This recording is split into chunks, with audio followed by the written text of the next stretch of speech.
1990 کے اوائل میں دنیا بھر کے معروف اخبارات میں یہ خبر شائع ہوئی کہ عرب کا فراموش شدہ شہر دریافت، عرف کا داستانی شہر دریافت۔ ماہرین آثار قدیمہ کی اس دریافت کی اہمیت کا امر اس سے بھی دوچند ہو گیا کہ اس شہر کا تذکرہ قرآن حکیم میں بھی موجود ہے۔ اس کے بعد اس کی دریافت سے بہت سے دلچسپی اور تجسس پیدا ہو گیا۔ اس شہر کو نکولس کلپ نے دریافت کیا۔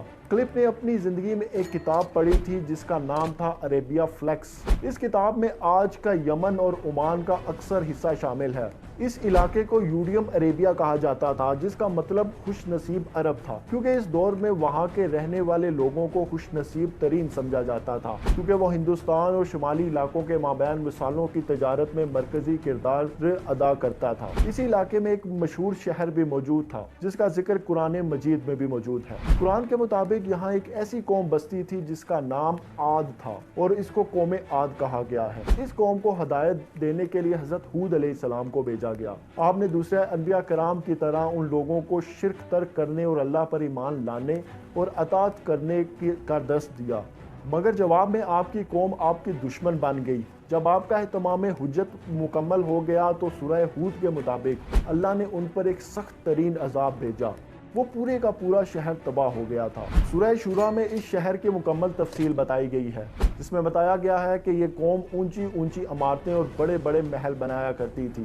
اس شہر میں بے شمار باغات اور صاف پینے کے چشمے موجود تھے۔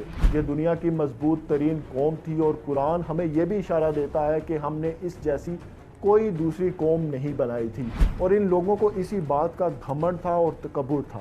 قرآن ہمیں یہ بھی اشارہ دیتا ہے کہ قوم نوح کے بعد جس کو سب سے زیادہ عروج حاصل تھا وہ یہی قوم تھی، لیکن نافرمانی کے باعث اللہ نے ان پر ایک خوفناک طوفان بھیجا۔ یہ لوگ دور سے اس طوفان کو دیکھ کر سمجھے کہ شاید گھٹا چھائی ہے، اسے دیکھ کر خوشیاں منانے لگے کہ اب بارش ہوگی، مگر یہ اللہ کا عذاب تھا۔ مولانا مودودی اپنی تفسیر میں لکھتے ہیں کہ وہ طوفان 8 دن اور 7 راتوں تک لگاتار رہا۔ اس کی گرمی اور خشکی کا یہ حال تھا کہ جس چیز سے گزرتا اسے بوسیدہ کر کے رکھ دیتا، اور یہ پورا شہر مٹی کے نیچے دب گیا کہ جیسے یہ شہر کبھی اپنا وجود رکھتا ہی نہ ہو۔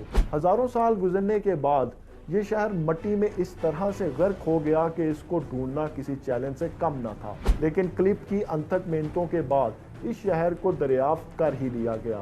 اس شہر کو دریافت کرنے کے لیے اس نے 2 طریقے اپنائے۔ پہلا یہ کہ خانہ بدوشوں کے بنائے ہوئے راستوں کا کھوج لگایا، اور دوسرا یہ کہ اس نے ناسا سے درخواست کی کہ وہ اس علاقے کا فضائی تصاویر مہیا کرے۔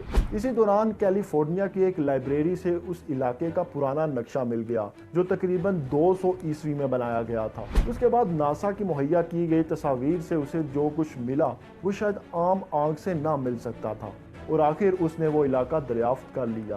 اس کے بعد وہاں کھدائی کا کام شروع کیا گیا اور ریت کے نیچے سے پرانے شہر کے آثار سامنے آنے لگے، لیکن سوال یہ پیدا ہوتا ہے کہ وہ کون سے شواہد تھے جن سے یہ ثابت ہوتا ہے کہ یہ شہر اسی قوم عاد کی بستی ہے جس کا ذکر قرآن کریم میں موجود ہے۔ سورہ فجر میں اللہ تعالیٰ نے فرمایا کہ کیا آپ نے ملاحظہ نہ کیا کہ آپ کے پروردگار نے قوم عاد کے ساتھ کیا کیا؟ بڑے بڑے ستونوں والے جو ارم کہلاتے تھے، جس کا مثل دنیا بھر میں کوئی پیدا نہیں کیا گیا۔